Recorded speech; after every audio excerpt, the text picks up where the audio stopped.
President Trump suggests the Senate can end the shutdown by killing the filibuster.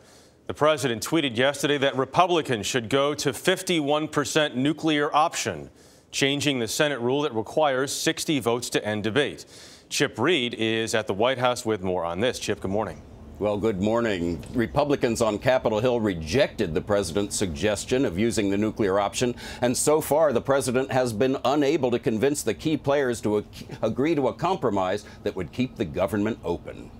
We do not want this shutdown. Office of Management and Budget Director Mick Mulvaney argued Sunday that Democrats forced the shutdown to trip up the president.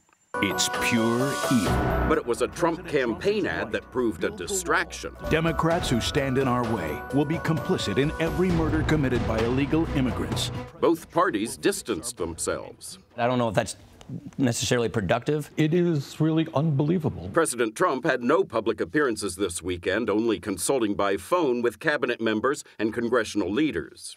We cannot answer your call today. The White House comments line, unstaffed because of the shutdown, said this. Congressional Democrats are holding government funding, including funding for our troops and other national security priorities, hostage to an unrelated immigration debate. I essentially agreed to give the president something he has said he wants in exchange for something we both want. Senate Minority Leader Chuck Schumer said it was the president who changed his mind after the two men reached a deal on DACA and border security during a meeting Friday.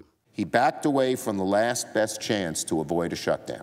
In 2013, Mr. Trump criticized then-President Obama for failing to lead the country out of a shutdown.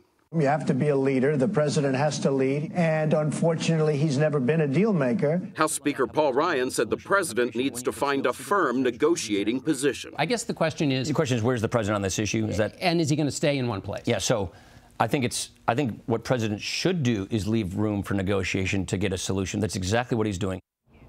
South Carolina Republican Lindsey Graham singled out White House advisor Stephen Miller, claiming that Miller's hardline views on immigration are making it very difficult to reach a deal, and calling him, quote, an outlier. A White House spokesman fired back, saying Graham is the outlier and accusing him of, quote, siding with people in this country illegally instead of with Americans. Gayle? Oh, boy. Thank you, Chip.